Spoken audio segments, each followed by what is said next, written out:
right, we are beginning to record. Our guest is Howard Rood, who has a harrowing story of his interactions with prosecutors in the federal government.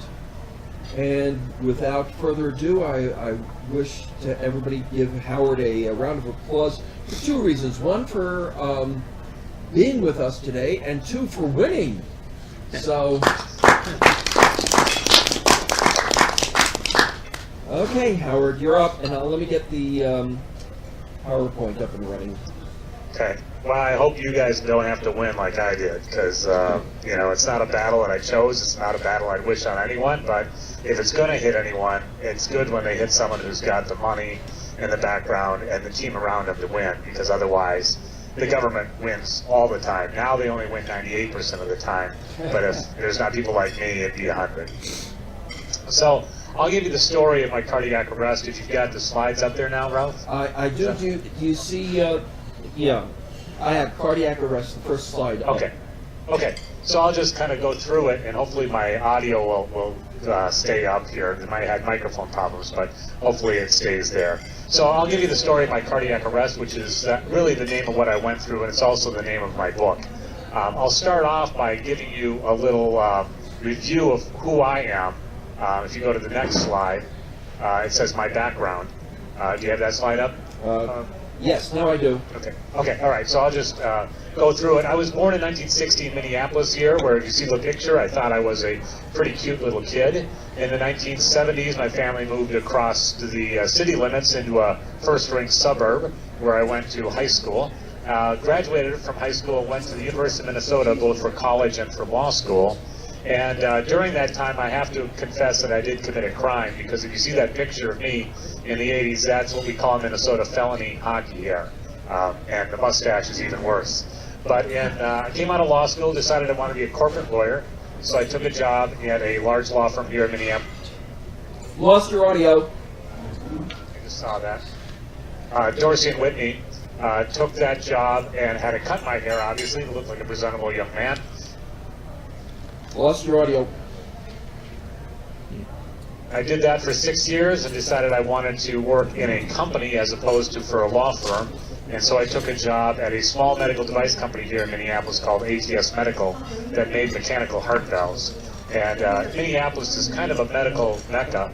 We have a lot of cardiovascular device companies like Medtronic, St. Jude Medical, Boston Scientific, and ATS Medical was a small company in that genre.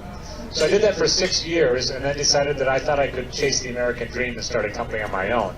So if you go to the next slide, I kind of lay out what I did in 1997, which is I started a company called Vascular Solutions. And at the time I had all the guts to do it. I had no device, I had no money, but those are two things we can get in America if you have an idea, if you have a one willing to chase it. So I went and found a doctor in California, had the idea for a new medical device, which we called the Duet.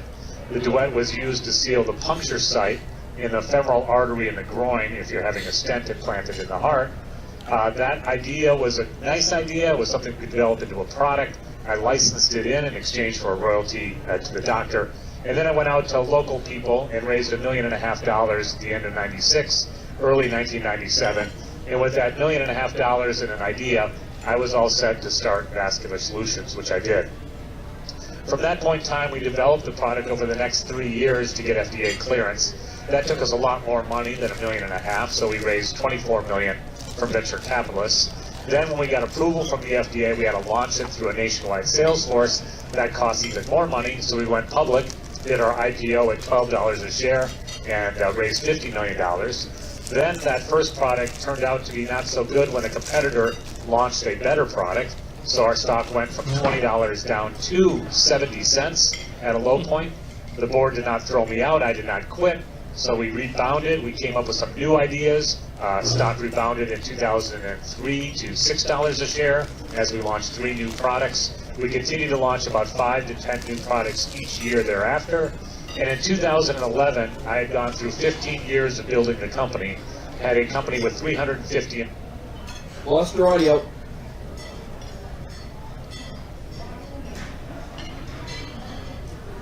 So in 2011, We had over 50 medical devices, 350 employees, and we were profitable. So I thought things were going well. And that's when my real troubles began. If you go to the next slide, kind of show you how that hit me. I was at the Minneapolis airport right before the 4th of July weekend in 2011, going to fly out to Boston, talk to investors, come back for the 4th of July in Minnesota, having an ice cream cone at Ben & Jerry's, and an employee from the company calls me and says, "We just got a subpoena." And as a company, public company, you get subpoenas, you get served, you get sued all the time. So I thought nothing of that, except this employee said that this is not a normal subpoena, this is a subpoena from the federal government. So I thought, well, it's a civil lawsuit. They must want some documents for a doctor who did something wrong. I said, no, it's a criminal lawsuit, and Vascular Solutions is the target. So the first words I got were at that airport were, criminal subpoena from the Department of Justice to investigate felony criminal offenses by me and my company. Well, what was that about?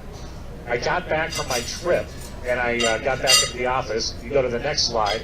I started digging into our medical devices to see which one it could be about. We had launched the Duet product in 2000. We launched 3 new products in 2003. And we launched roughly 45 additional products over the next 7 or 8 years. This subpoena was solely related to one product called Veralaze, which is a treatment using laser energy to treat varicose veins.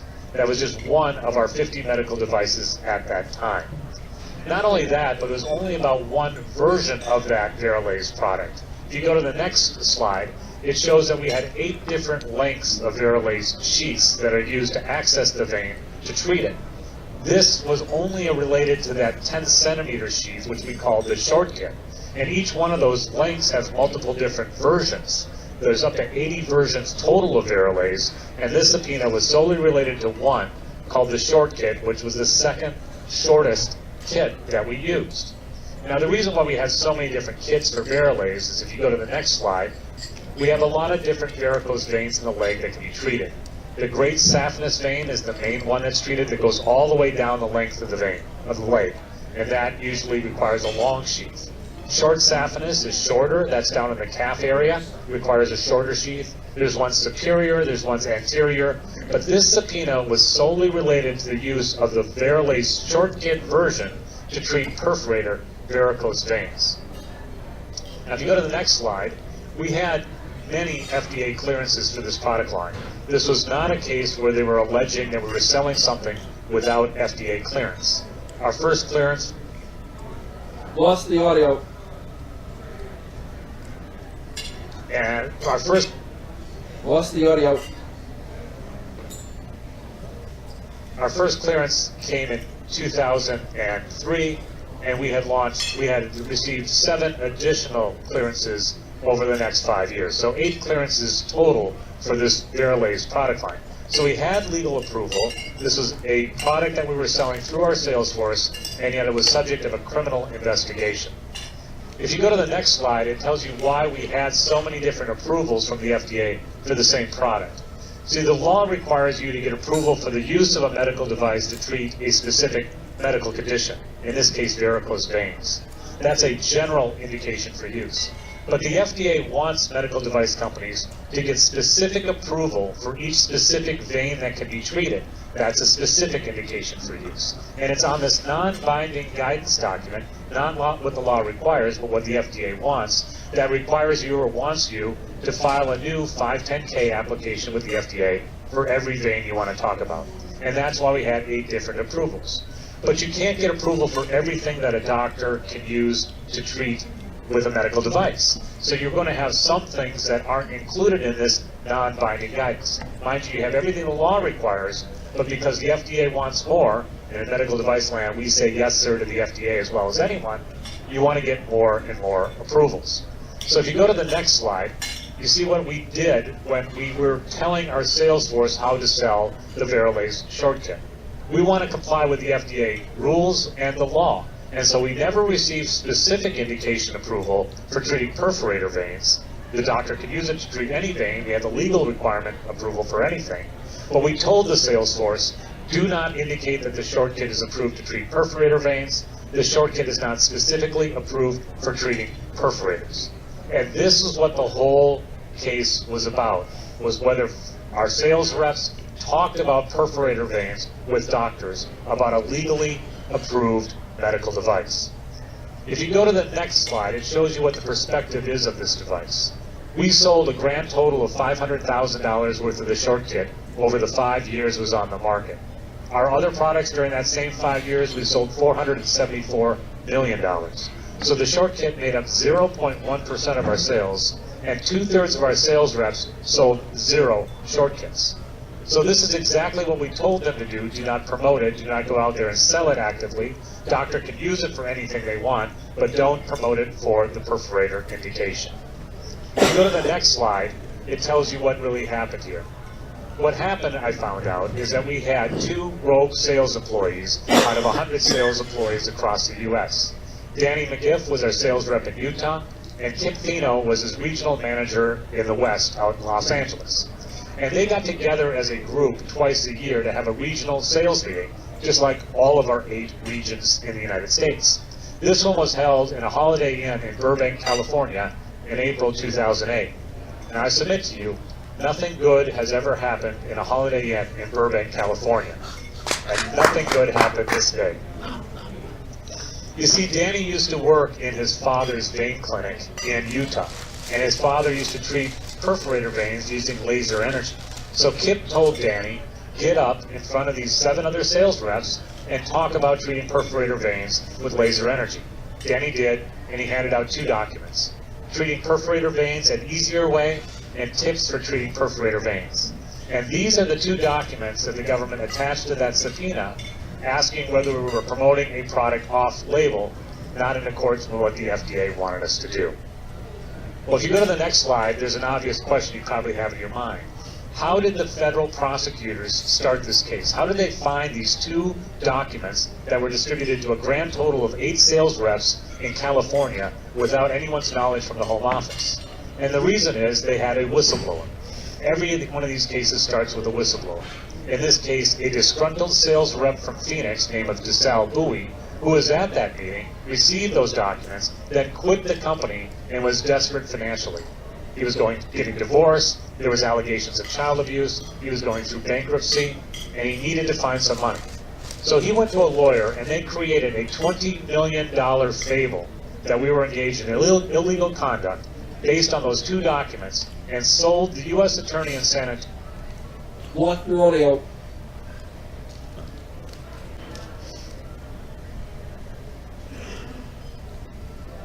So he went to San Antonio and convinced the U.S. Attorney there to pick up our case. The U.S. Attorney bought off on that case and started prosecuting us for that allegation. Now, why did DeSalle do that? People think that whistleblowers are always good. Sometimes they are, sometimes not so much. Under the statute, if the government recovered $20 million, DeSalle Bowie would get $5 million of that. 25% would go to him. So this was his payday. This was his way to create the money that he needed to turn around his life. And that's why he created this fable and sold the U.S. Attorney. So if you go to the next slide, you see what the question is. And this is a question that everyone asks. Well, DeSalle started a civil lawsuit to get money. Why was the first subpoena a criminal subpoena to us? And I didn't know it at the time. I didn't understand that. But Lost audio.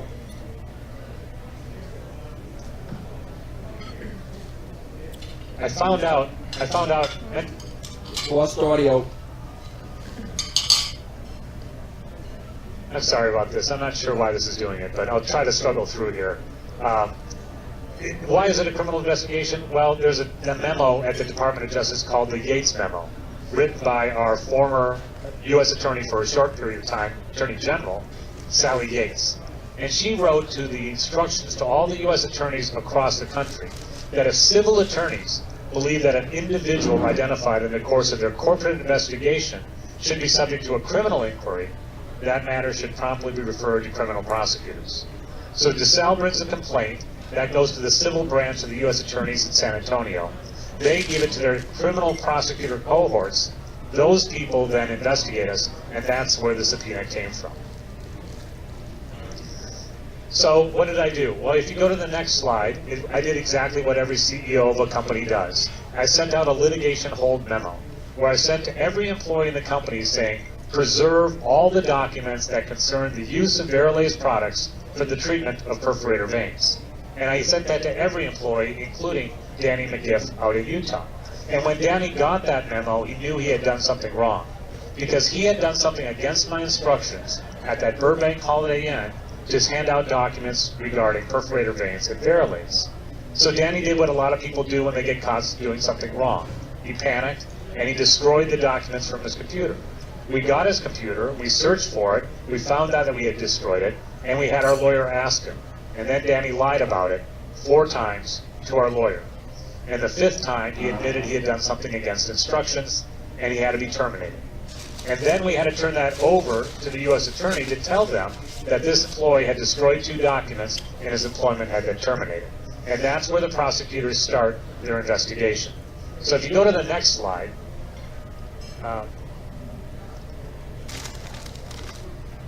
this is how the prosecutors interviewed Danny McGiff. Now, we got his testimony at trial. That's the wonderful thing about this case, is it went all the way through trial. So we actually had sworn testimony what the prosecutors do when they try to find a crime that's been committed by a corporation in America. Here's the cross-examination.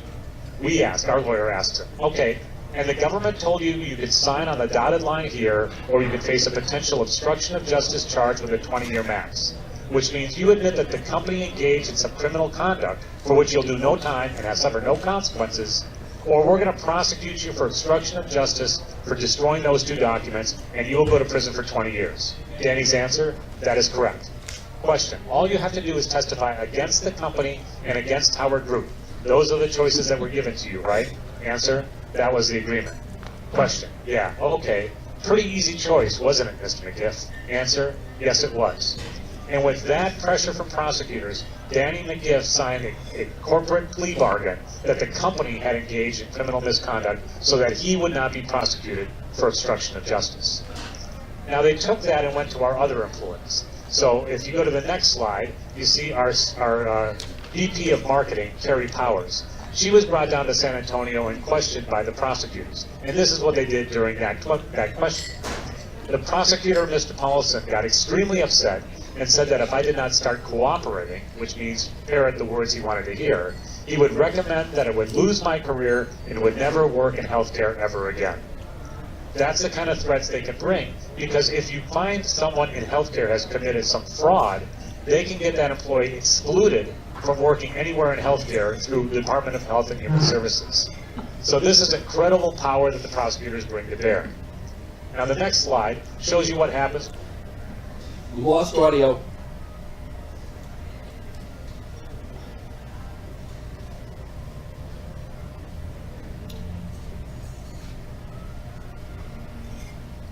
Glenn Holden was our number 1 sales rep from Connecticut.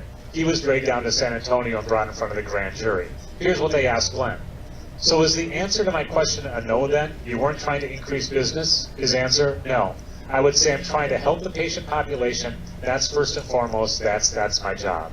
The assistant U.S. attorney commented about Glenn saying these exact words. Glenn is a poor effort, using the actual word, who needs to return to San Antonio on bended knee to fix his testimony. Glenn refused to do that, and for that, Glenn was indicted on felony perjury charges, scheduled to stand trial 1 month after my trial, where he would have gone to prison for over 10 years if he had been convicted. Now, a lot of the abuse that they gave to my employees I never found out about. In fact, some of it I found out about only after the trial. The next slide shows you our regional manager, Beth Matthews, who managed the Great Lakes region, and the email that she sent to me 1 day after the jury verdict came back. In it, she said, while intimidating me, the prosecutor said, if you do not deliver us with the answers we want to hear today, it should be made known that we have the power to withhold rights and privileges provided to your natural-born son. Now let's put this in perspective. This is an investigation about a medical device that was sold legally, that was used properly, that never harmed a single patient, that made up 0.1% of our sales, that they're investigating whether the sales rep said the word perforator, varicose vein, as opposed to saphenous varicose vein. And for that, federal prosecutors are threatening the children of my employees to get them to testify the way the prosecutors want the testimony to be heard. That's how far off the rails this case became. Well, next slide shows you what the settlement offer was. A lot of people say, why don't you just pay the money and go on? People have this delusion that corporations can just pay a bunch of money and be out of these things. That used to be the case. It is no longer the case. Here's the settlement offer that was floated to us right before the indictment from Bud Paulson, the assistant U.S. attorney in San Antonio. We had to agree to pay a 7-figure fine. Okay, make it $10 million. We had $40 million in the bank, no problem. We would have done that easily, but there was more. We had to agree to remediation, which means we have to have a corporate monitor, corporate integrity agreement. Okay, fine, we would do that to avoid indictment, again, even if we had not done anything wrong, and we hadn't. We also had to agree to terminate me, Glenn Holden, and Beth Matthews, and discipline Shane Carlson, Kerry Powers, and Susan Christian, throw employees under the bus.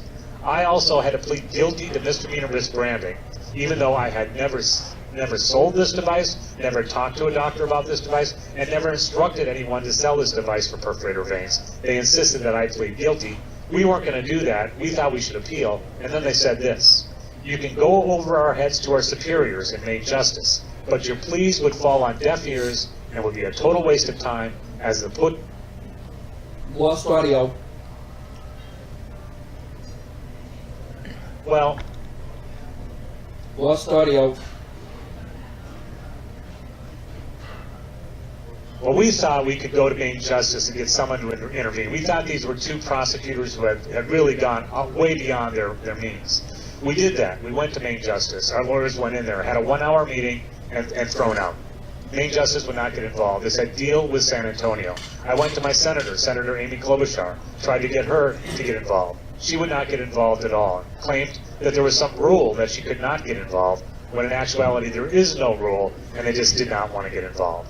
So instead we knew that we were going to get indicted, because we weren't going to settle on those terms. And when you get indicted, the press looks really bad.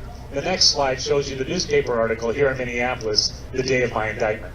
MedTech CEO accused of conspiracy on the front page, not of the business section. This is the front page of the only Minneapolis paper I've known for my entire life. And you know that anyone who picks up the paper or talks to anyone will think Howard Rood, felon, until you can get your name exonerated at trial. Well, why is the publicity so bad for everyone who's accused of a crime? Well, go to the next slide, and I show you what the DOJ did in terms of publicity concerning my case that was repeated in the paper. An assistant attorney general said this was a deceptive sales campaign led by the CEO of a public company, someone who had never met me, didn't even know what our campaign was, and ignored that we told people not to talk about perforator veins. Another assistant attorney general said we put profits over patient safety, even though not a single patient was harmed, and it made up 0.1% of our sales. A U.S. attorney in San Antonio said we knowingly promoted medical devices for unapproved uses when we had all the approvals we needed under the law. We were only talking about a non-binding FDA guidance document. And then in the last sentence of the press release, they say, an indictment is merely an allegation, and every defendant is presumed innocent until proven guilty beyond a reasonable doubt after 17 paragraphs of how we're already guilty. That's what happens in America today. There is no presumption of innocence.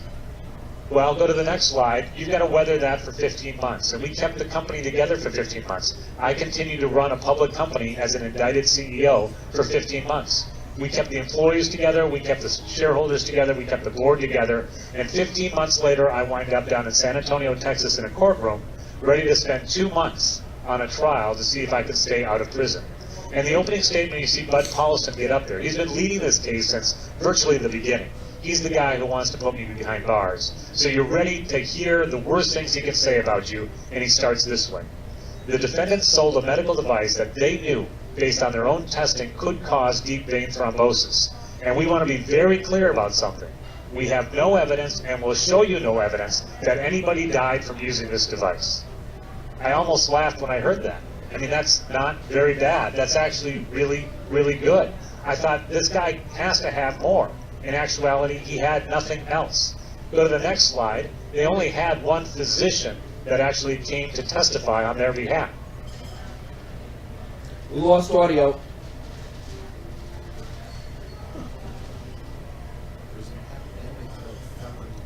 So it's Dr. Duncan Belcher, who's an interventional radiologist from Yale University, and he testified about the product that he'd used. He testified that he's used our product for 11 years with, quote, nothing but good outcomes. He said it is safe and effective, Lost audio. And he said the risk that they talked about in their opening statement is completely hypothetical and never seen. Then they called only one FDA witness. On the next slide, you have Neil Ogden, who is the FDA branch chief on this whole area. And he came up on the stand to talk about the approvals that we had and the approvals that we did not have. On cross-examination, it went this way. He volunteered. If the company wanted to say perforator veins, they could put it in their indication for use. Our lawyer asked him, and that would be a specific indication, correct? Yes. And FDA, that's under FDA's guidance, correct? Yes. It's FDA's guidance that says you should list specific indications that you want, correct? Yes. Okay, and the guidance is not the law, correct? Answer, correct. Now, I still remember sitting there hearing him testify to this. And what he's saying is, we are being accused of violating a non-binding FDA guidance document, and that's why they've got felony charges against me and the company, and we're in San Antonio for the better part of 2 months. There's no way that this is a crime anywhere in America.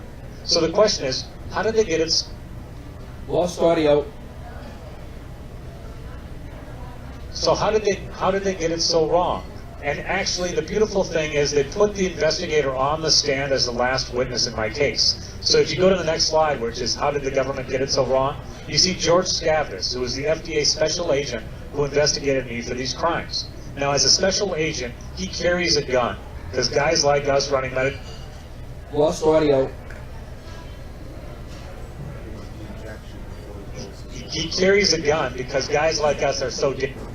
Lost audio.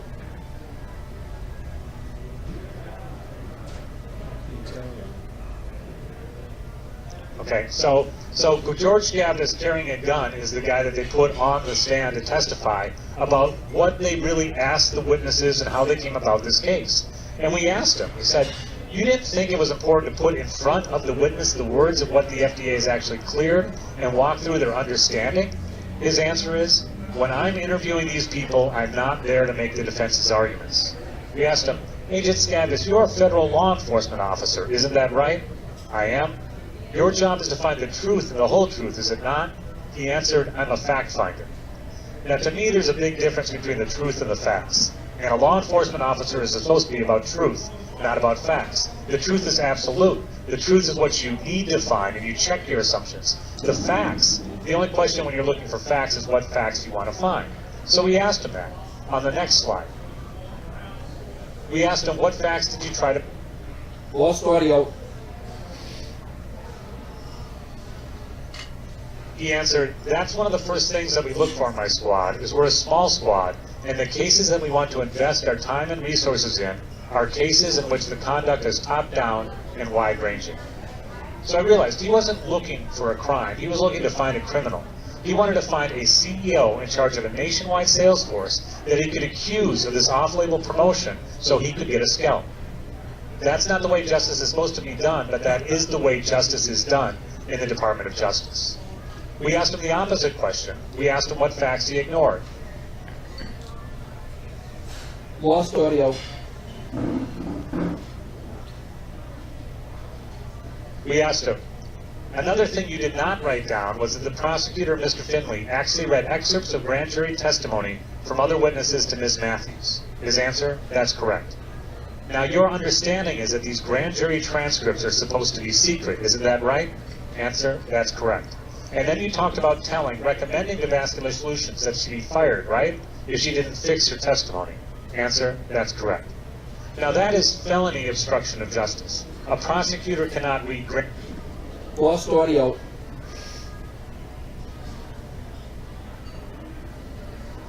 So a prosecutor cannot read grand jury transcripts from one witness to another and try to get them to change their testimony.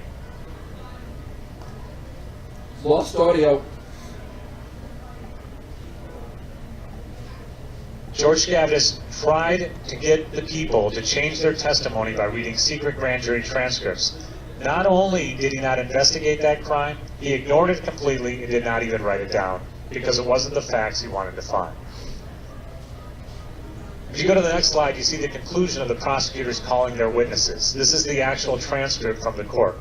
The court, which is the judge, said, The government having rested, at this time the defendants will have the opportunity to call witnesses. First, I will call them. Howard, Yes. we're on the slide. Yes. We're on the slide that says what facts did Scabolas ignore? Oh, it's the next slide. Conclusion of the prosecutor's case. Got it. Sorry. Okay. Yeah. So here it is. The court, the government having rested, at this time, the defendants will have the opportunity to call witnesses. First, I'll call Vascular Solutions. Our lawyer, Mr. Posey, says, "Thank you, Your Honor. Vascular Solutions rests, Your Honor."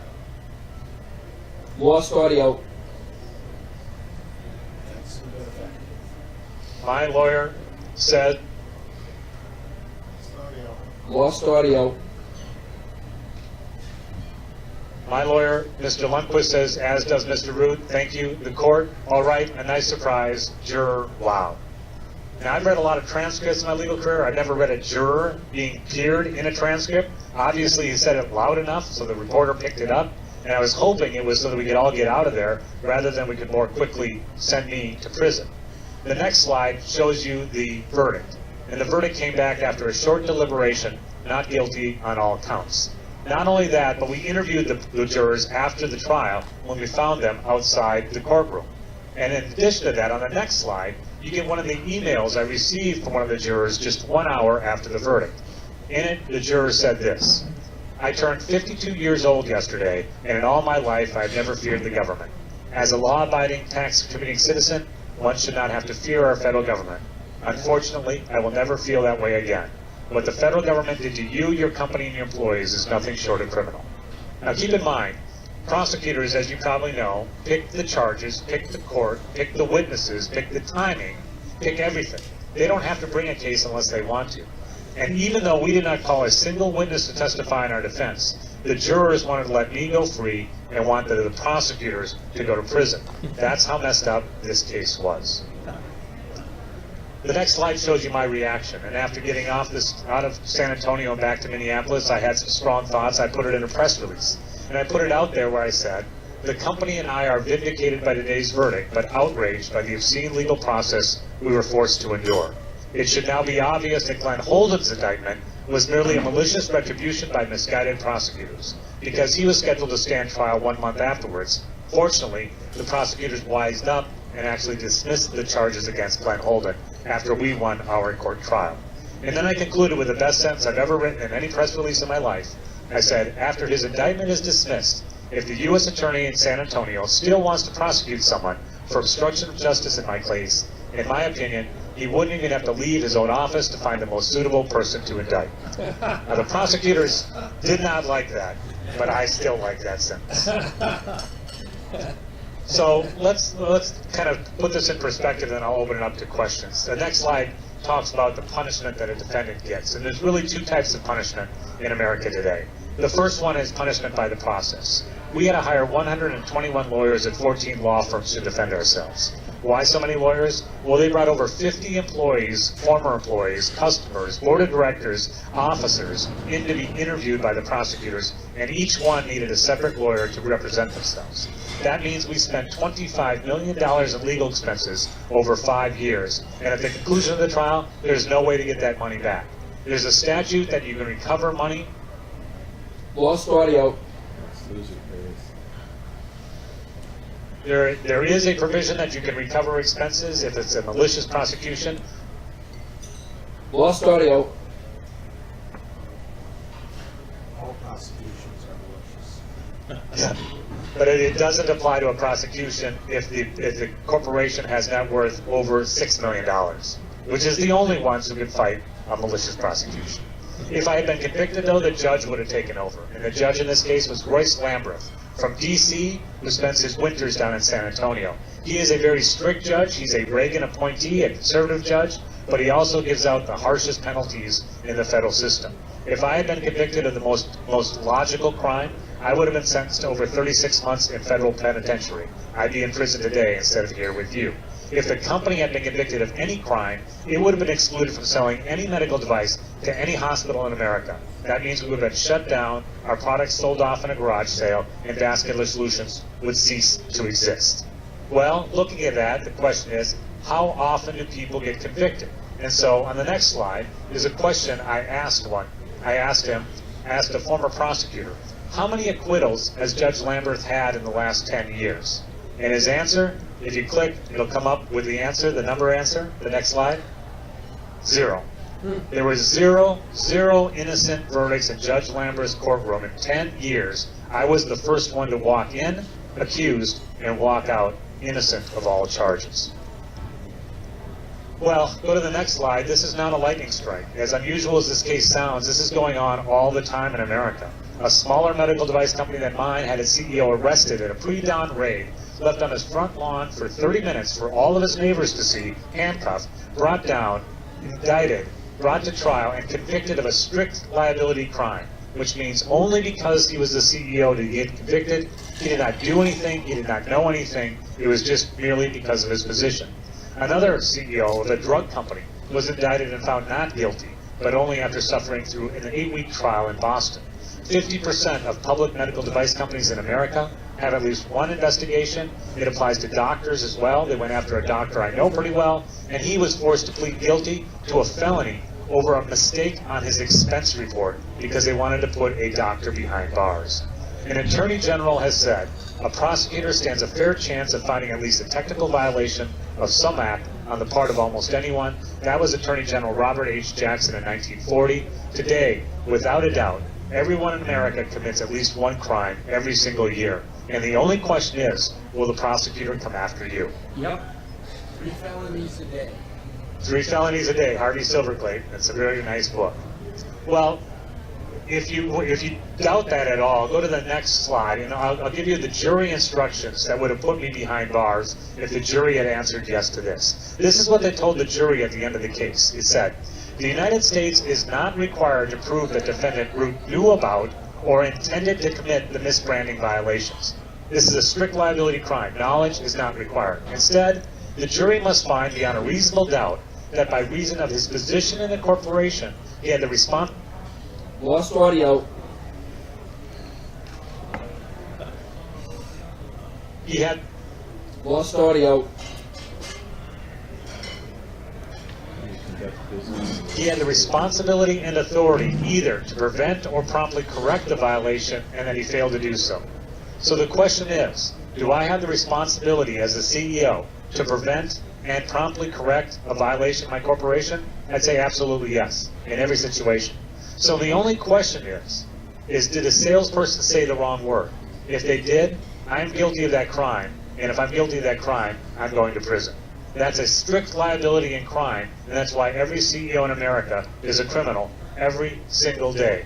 And if you don't think that salespeople will say wrong words or do wrong things, if you haven't dealt with salespeople, think about teenagers. I like to say that salespeople are a lot like teenagers. And if you had the responsibility for what 100 teenagers did in a year, you wouldn't sleep very well at night. Well, when I realized that, I started digging into the question of why is this happening. And really the Department of Justice tells us this. They do 2 press releases every year. The first one they do is all about the money.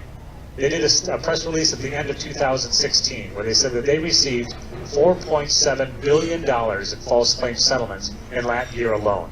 $2.5 billion came from healthcare, $19 billion from healthcare since 2009. Whistleblowers, or relators as they're called, filed 13.5 cases per week last year, and they've received $4 billion as their 25% share of this whistleblower racket. The Department of Justice boasts that healthcare prosecutions have returned $6.10 for every dollar invested. They calculate a return on investment in prosecuting people like me in the Department of Justice. That's the department goals. That's the department motivation. That's really the department greed.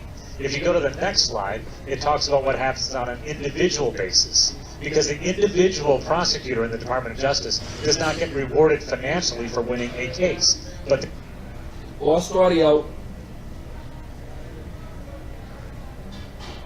the Department of Justice does a press release every single year with their Attorney General Awards. Lost audio. It's a 23-page press release giving awards to 376 employees. These are the ones who are going to get promoted. These are the ones who are going to get rewarded and recognized. The number of awards given, not just last year, but in the history of the Department of Justice, for someone to decline to prosecute a criminal target is 0. It has never happened.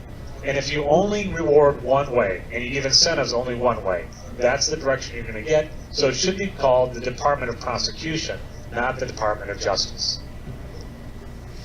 My decision, the next slide shows you my decision when I realized what I was up against and what was going to happen the next time someone came after me, was to sell my company. And in December, 10 months after I won the trial, I had my investment banker do a process. We selected Teleflex and we sold Vascular Solutions for $1 billion last December, closed on it just this last February, and I retired the day that the closing happened. The reason why is because in the press release I said, while I still love the company 20 years after I founded it, I am not willing to assume much longer the personal risk associated with being the CEO of a public medical device company. So what was destroyed? Well, the next slide shows you what Vascular Solutions was. Over our 20 years, we created over $1 billion in sales of new medical devices. That's GDP. 25% of our products were sold internationally. Those are exports. We had a 3,700% stock appreciation. Lost audio. We had a 3,700% Lost audio.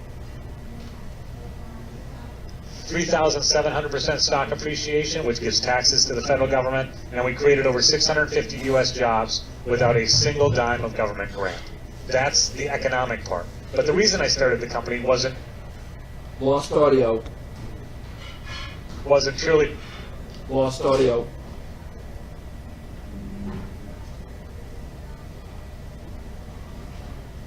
If you go to the next slide, it shows you what we created, which are medical devices. Guideliners, our number one product that I invented about 10 years ago. It's new to the market. It's something cardiologists use to implant stents. In fact, a bunch of cardiologists have said comments like this. The guideliner allows me to successfully complete previously unimaginable interventions, and the guideliner makes impossible cases possible. And this is what the government was trying to shut down. It's unconscionable what the Department of Justice does against business in America. My perspective Lost audio. on the next slide, Lost audio. I wrote my perspective in an op-ed. Lost audio. I realized that I am one of the most fortunate criminal defendants in America. I had the $25 million, I had the support of the board, I had the support of my family, I had the support of employees, and I was trained as a lawyer so I could manage my legal team. And I know that others, 99.9% of the other criminal defendants, do not have that. So I wrote this op-ed in the Minneapolis paper where I said, I know that others have suffered far worse at the hands of prosecutors. Lost audio. In a culture that accepts and encourages unjust tactics, I also know that I'm lucky to be backed by a financially successful company that provided me with the money I needed to win and fight and win, and I am one of the most fortunate criminal defendants in America. Well, what happens to the less fortunate? And the next slide shows you what I'm getting now about once a month. Since I published my book and it's gotten out there, people who are going through the same process reach out to me and ask for advice. And I know it's going to be one of them when I open up an email and I see a subject line like this, not sure where to turn. And I get comments like this. My best friend and employer is in the middle of the same type of fight. Everything he's worked for is in jeopardy. I can promise you that he has done nothing wrong. My contact information is below. Lost audio.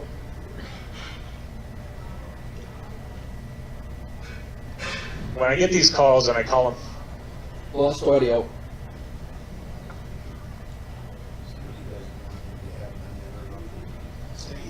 so when I get these calls and I call them back and I try to help them a little bit, I have to ask them a question that you should not have to ask in America. The first question I ask them is, how much money do you have?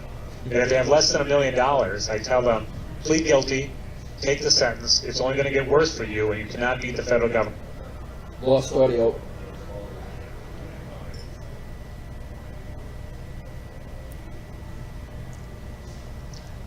There's just no way to beat the federal government for less than $1 million.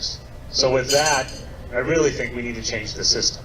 And so that's what I'm trying to do in my retirement. If you flip to the next slide, I'm making my case my cause now. I wrote the book Cardiac Arrest, which tells the whole story. There's lots more in there. This is just a brief synopsis of what went through with the prosecutors and what they did and the witnesses they called. It's available on Amazon, Kindle, and Audible. And it's also out there on my website. And I'm talking to groups to try to get things to change in America so that prosecutors are incentivized for justice. The last part of my cause is to go to Washington, D.C. with the new Department of Justice, and I'm trying to get a meeting with with Attorney General Jeff Sessions to try to get them to change the culture at the Department of Justice. The one fortunate thing in this whole thing is that the number 3 lawyer on my team actually took a job as a principal deputy to Deputy Attorney General Rod Rosenstein. Lost audio. Who's in the news a lot lately. Yeah. So I know that libertarians are on this side, and you guys already know a lot of what this has gone through, but I think we're all working on the same page trying to get the Department of Justice to change their focus from trying to prosecute people to actually trying to find justice in every situation. So with that, I thank you. I apologize for all of this technical glitches, and if you have questions, I'm happy to take them. Do we have any questions? We have Scott, who wishes to speak. Can I ask you to stand, Scott? As a physician, I'm aware of a similar situation in malpractice where the system seems to be set up to make money for lawyers. And one of the reasons that it hasn't gotten any worse than it has is that doctors have tended to win if the case actually goes to court. I'm wondering to what extent the problem that you saw is because the government is trying to make money and expecting you to settle, and they make money, or and then when you didn't, they are sort of forced to go through with it. But if they lost enough, they might think differently about it, because I guess I'm not optimistic about changing the system. Right. Well, I think there's a lot of truth in what you say, is they're motivated by money, but the problem is when you get into the criminal system, they've got an unlimited war chest. They make 610% on every dollar invested, so they're profitable. They're second only to the IRS in generating money for the federal government. Now, they're always going to be able to make that kind of money. So the question is, why? What are they motivated by? What are they doing, and can we ever get them to turn the other way? The way this happened was, they started going after companies in the 60s and 70s pretty aggressively. And then in the 80s and 90s, they started crowing about everything they had done. And then what happened is the left in this country attacked them for not holding individuals responsible for all this conduct that the government was getting all this money over. So then the Department of Justice was pushing all these compliance activities so that if you settle, you'd have to have corporate integrity agreements and all things like that. But the left still attacked them, saying you're not putting people in prison. This, on the criminal side, isn't solely about the money. The left is arguing for corporate CEOs to be behind bars. And the reason they think there's so much corporate activity that's illegal is because corporations have been giving money to the Department of Justice for years to settle these investigations. So we've kind of created our own problem. Much like in the medical world, if you're known as someone who pays out on malpractice claims all the time, you'll get more of them. But now it's compounded in medical malpractice. They can't actually put you behind bars. They can destroy you, but they can't put you behind bars. The federal government can. And they also have this power of the grand jury system, which will destroy almost anyone. As a public company, Vascular Solutions is the first public company to withstand a federal felony indictment with the CEO still in the chair all the way through trial in the history of this country. People told me it could not be done. That's how much power federal prosecutors have. I think we showed a way, but it is so incredibly unique that I would guess that 95% plus of public companies in America would be destroyed if they try to take my path. So fighting back one-on-one isn't going to change it. That's when I decided we have to go into Washington. If Hillary Clinton had been elected, we had no choice. We had no chance. I just, move down to Florida and forget about things or whatever. But with Trump in there, with Sessions in there, who's not great, but he's good enough, I think we can actually get some cultural change in the Department of Justice. The other thing is, it's not just the Department of Justice on the federal side against businesses, it's also local prosecutors. I'm sure you've seen cases out there where the state attorney general is going after people, or the local prosecutor is going after people, and they have so much power the person's destroyed before they even get to court. 99% of cases plead out and plea bargains. That's obscene. Most of these things should be going to trial, and the jury should decide whether you're guilty or innocent. Unfortunately, the way the system's set up, 99% of the defendants cannot afford to go to trial to prove their innocence. Yeah. Thank Okay, you. we have a gentleman who does not wish to be identified. Go ahead. Thank you for the presentation. Please speak up loudly. Thank you for the presentation. I would like your telephone number and email address. Lost audio.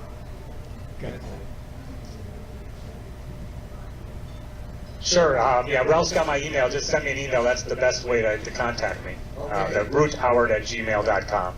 Okay.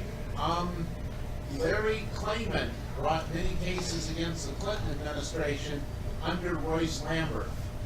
Oh, yeah. Some way you should talk with him about the styles of the judge and the miscarriages of justice. Yeah, Lambert has a mixed bag blessing. He's been attacking the federal government at some times, and then other ways, and he's long in the tooth. He's falling asleep every once in a while on the bench, but he, and in other ways, he supports prosecutors almost to a T. And I think that's common. Federal judges give prosecutors so much leeway because they're really part of the same department when you look at it. And 71% of them I'd love to have talk a to someone about it. prosecutorial background.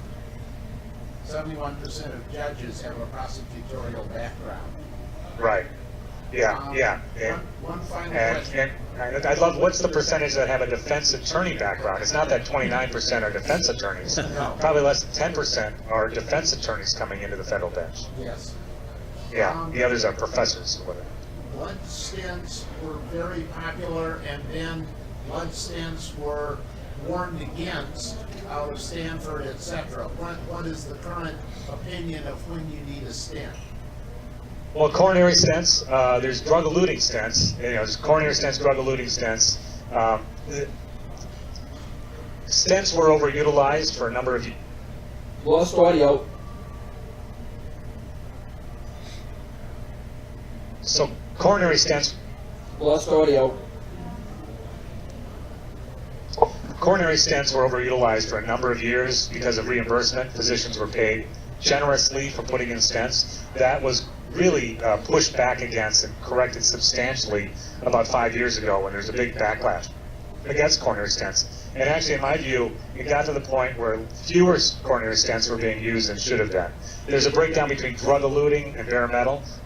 Drug-eluting got some bad press. I think it was because physicians implanted them the wrong way. I think once they're implanted correctly, almost every case should have a drug-eluting stent. But on my view now, and I'm a year out of it, but the last I was dealing with it, I was seeing an appropriate amount of balance between using stents and not using stents. The economics came down. Physicians got worried about overutilization. There were some cases about physicians sued for Medicare reimbursement because they overutilized stents.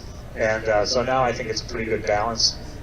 In many cases, they are absolutely required. Some cases, it's discretionary. In other cases, you can get by with just taking a drug, and it won't shorten your lifespan at all. Okay, Jerry. Have you connected with the gal that wrote a couple of years ago? She'd been in the Justice Department earlier in her life and exposed wrote about quite a few issues that were even more. Yeah, there's Sidney Powell from License to Lie. That's the book? Yes. Yeah. I haven't connected with her. I read the book. When I got indicted, I read every book on. Lost audio.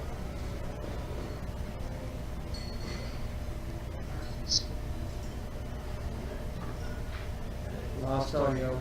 Yeah. So once I got indicted, I read every book on the subject, including License to Lie with Sidney Powell. And it's a good book. It's eye-opening because she was on the inside. I think, yeah, and she's got some good stories there as well on the financial side. So it's happening. There's not a lot of people standing up for it. The foreword to that book was written by Judge Alex Kaczynski, who just resigned just a couple days ago. He's kind of a maverick in a lot of ways. I think that got him in trouble. But on his real disdain for what's going on in the abuse in the prosecutorial system, he was a genius. He was the one guy willing to say what was actually happening, that prosecutors are hiding documents, they are distorting evidence, they're bringing charges where they should not be, and they almost never get punished for misconduct. The worst thing that happens is they get suspended with pay. That's the worst thing I've seen a prosecutor get. And Sidney Powell points that out in her book in the financial area, and I see the same thing. My prosecutors, we brought an action for misconduct against them. The Department of Justice isn't even looking at it. They just will not investigate their own. Is there a chance you can get together enough powerful people to make something of this? Well, I'm hoping that with the Trump administration that we can get some change within the Department of Justice.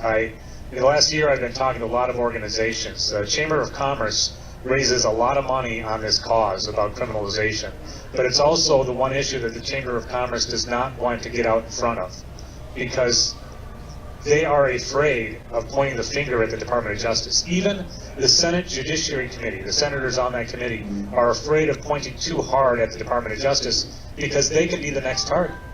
And I noticed the trade is Lost audio. the medical device trade associations are not interested in pursuing my case or this issue because they were worried about a backlash. And so unless you get some change within the Department of Justice and receptive ears inside the system, I don't see enough people getting together to go after it and trying to change it. Politicians won't do it, the trade associations won't do it, so it has to be the Department of Justice. Have you been in contact with the Institute for Justice? Yeah, I dealt with them, and they like to pick their civil cases. They don't do criminal work. So they do the licensures, they do a lot of the hair braiding cases, which I think Lost audio. they do good work on civil forfeiture cases, which I think is an aberration of justice, how they can take your property without any claims.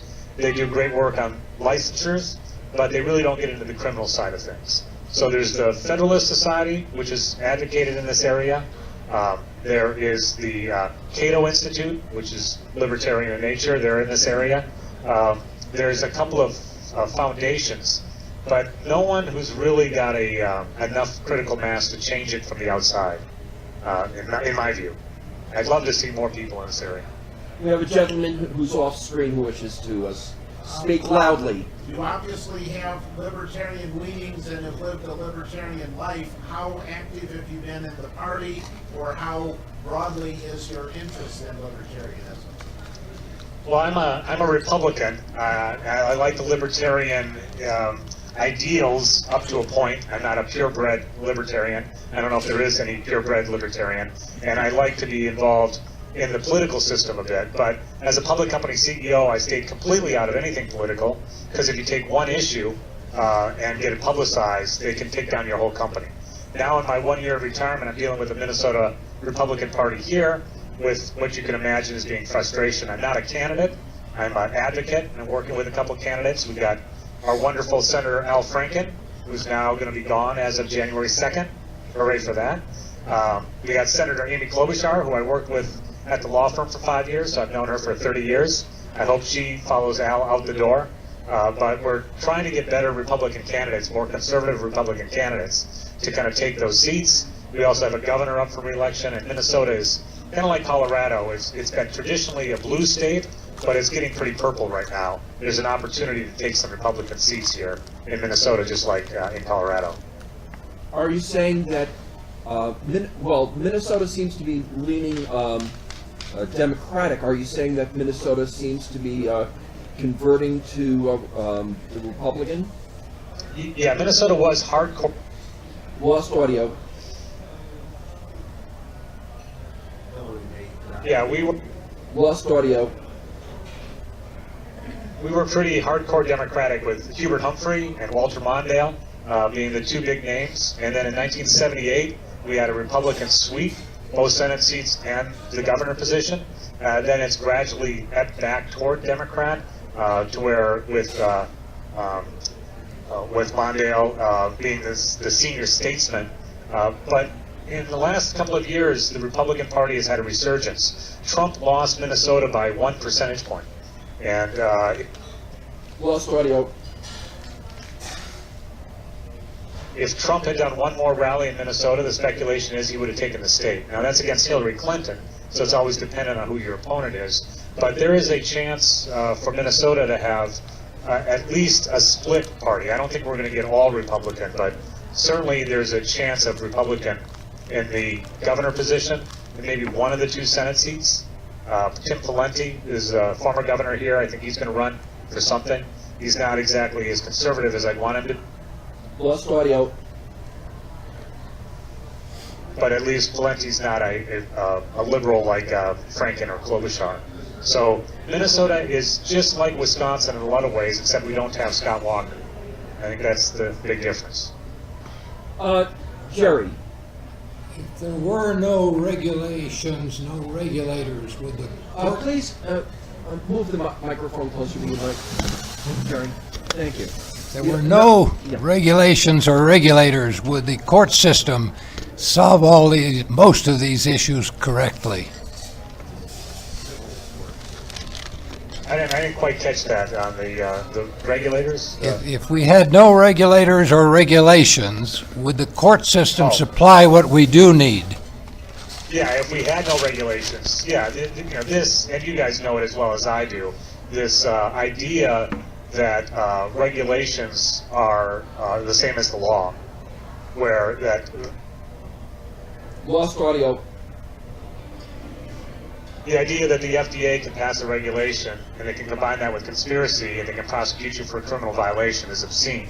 And we should have laws passed by Congress, not by administrative agencies. And there's been a pushback. Trump has done a pretty good job started in getting rid of some of these regulations, but we got a long way to go. When you look at the regulation of medical devices, even an expert can't be aware of everything in that area, and that's fine if they're purely regulations and interpretive guidance documents. But in this case, they're trying to make those law and criminal violations if you violate them, and that needs to be adopted by Congress. So, I agree. We'd go a long way to solving this problem of criminalization of America if we stopped making regulations the force of law, as if they were passed by Congress. Anybody else? We have Scott. Go ahead, Scott. I just want to point out, this is why you don't want the federal government to be running the health care services in the United States a la single payer or Medicare for all. This is exactly the type of thing you'd see if they took over health care services. Yeah, I'm always astounded at all these people saying we want to be like Canada or like Germany or all these other countries that have socialized medicine, and those people saying it have never traveled to one of those countries to go to a hospital.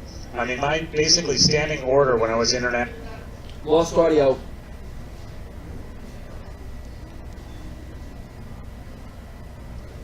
Basically, my standing order when I went abroad is if I got sick, I'd rather go to the airport than go to the hospital. I'd rather get back to America to get to the hospital rather than go to a hospital in most countries that I was traveling in. In Germany, people get their own insurance on top of socialized. I mean, and I don't want to preach to the choir here, but the idea that socialized medicine is going to give you better care or personalized care or low. Lost audio. Or cheaper.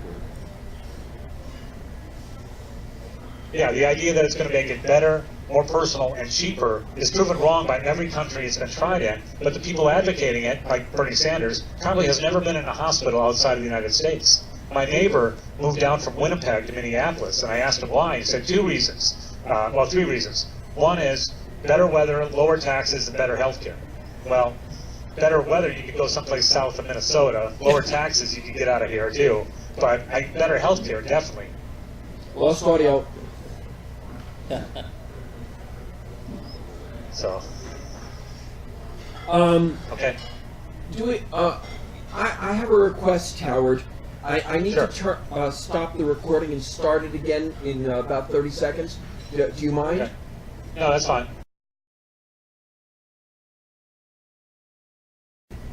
Okay, so we're starting recording again. I'd like to make a couple of comments. Number one, we had a local prosecutor here, Stanley Garnett, who was not. He was very proud of the fact that under his administration, the number of cases that went to trial rather than being plea bargained, well, let me rephrase that. The number of plea bargains went down from 98% to 97%. He was so proud of that. That's the truth. And I wonder if I have that video anywhere. Does anybody else have any other comments before we let Howard go? I just want to say thank you. So, go ahead. Okay. Let me swing the camera to you. Okay. Yeah, let's grab a microphone and let me get the camera. Get to you. Why aren't we challenging? Whoa, whoa, whoa, whoa, Oh, whoa, sorry. Okay, and we. Okay, go ahead. Okay, why aren't we challenging the fact that any of these alphabet soup agencies are not constitutional?